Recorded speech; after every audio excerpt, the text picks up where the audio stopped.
My jsme len chtěli dnes ráno a těž včera dvě věci, jak chtěli komentovat jednání. První věc je transkripce a druhá věc je, jak přijít do pořádku Ukrajiny. Co se týče transkripce v latiniku, a jak před vámi stojí člověk, jaký len prakticky celého života osnoval latinský alfabet, já musím učit kyrilici, když byl mladým.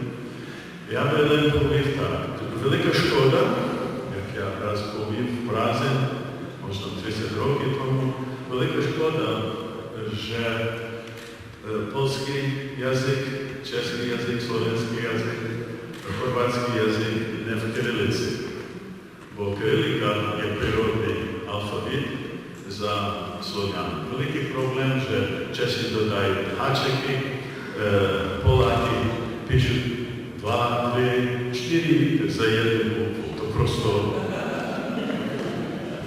Ale situaci nemáme, jak máme. Teď čujeme, že furt olovno na Slovensku trochu menší na Limkivský Rusi za to, že oni primali se kyriliku, ale na Slovensku furt to byl to problém lípe písat v latiniku a ne v kyriliku. Dobrý, na jak je. Persze możemy ohlosić warto pisać w latiniku, a już na Slovensku dwie różne formy pisania w latiniku. Artos idzie w jednej formie, a potem Młodzież w drugiej. To już palamuta wybrać, jakie formy latiniku. Muszę wam poinformować, już dawno istnieje oficjalnie dwie formy transliteracji w świecie, międzynarodnej. Jest międzynarodna forma, jaka już dawno była przyjęta lingwistą, bazowana więcej na czeskiej transkrypcji. To znaczy,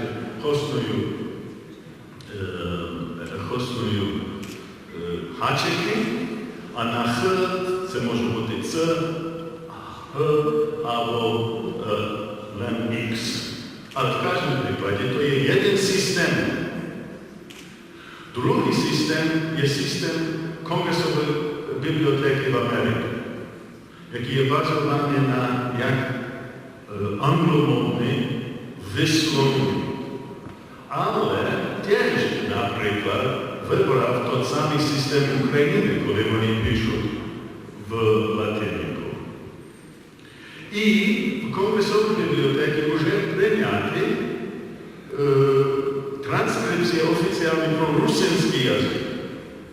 To znaczy, że ja chciał powiedzieć, ci, jakie chcą stosować transkrypcję latyniku, w porządku, dla różnych przyczyn. My będziemy o tym zaczynać biesedować czemu, nie znajemy czemu. Ale my wytworzyli dalszy, trzeci czy czwarty wariant transkrypcji. Będzie albo ten międzynarodny, де основує наче, або це dalszy międzynarodny, який користує найбільшу бібліотеку в світі, і фактично всі книги коштують це дві, наприклад, хочуть дістати на Amazon чи в інших сайтах. То перше. Що се тисяча дійти до уряду України? Я не знаю вже 20 років, але головно, останні 10 років я в Україні кожен рік, хоч 2 рази, зустрінуюся з різними людьми, які працюють в уряді. Фактично, моментально останні 5 років, ви то не знаєте, я представив Україну в Міжнародний суд в Газі. І тепер писати письма до президента, до прем'єр-міністра, ясно ви знаєте, що не достанете, ми, як Конгрес, не достане відповідь, або коли достане відповідь, є парслів. Я пропоную такий спосіб. Кожен з вас są občany rізних держав. ВВМ, ваша організація, не раз, але хоч 2 рази на рік починаєте, вже маєте малу делегацію, а ви йдете, наприклад, до Українського посольства чи Великославянської організації з Хорватії в Загреб. Просите офіціальний вступ, зустріч, приносите письмо, і що ви хочете, наприклад, ви заінтересовані до визнання карпатських русинів, новокарпатських русинів в Україні. І, навірно, то письмо йде до уряду, бо то є відповідальність кожного великославянства посольства в світі. То як то є? То є один момент. Такий самий час, коли в Загребі ви йдете до вашого Міністерства заграничних справ, і таке саме письмо ви їм дали. І ви мусите то не лише раз, але потім бути дійсний, бо фактично ви маєте право, як громадяни Хорватії, урядувати ваш уряд через Міністерство заграничних справ, ангажувати до того.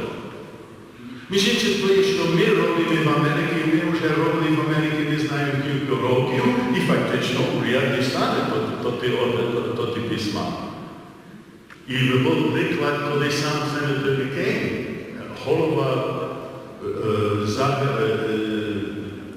Комітет заграничних справ в Сенату, писав прямо тоді президентові Ющенкові, і фактично 3 місяці після того сиділи Закарпатська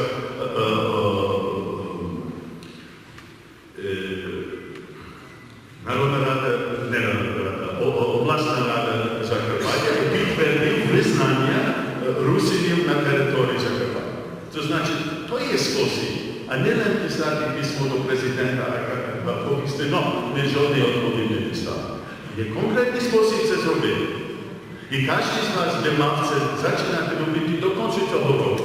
Як тільки хочете як конкретну мету, ціль робити, до кінця року кожна організація, яка належить до того світового конгресу, мала бути або в Братислава, або в Варшаві, або в Загребі і так далі. І до посольства Великославянської України, і до вашого Міністерства заграничних діл чи справ.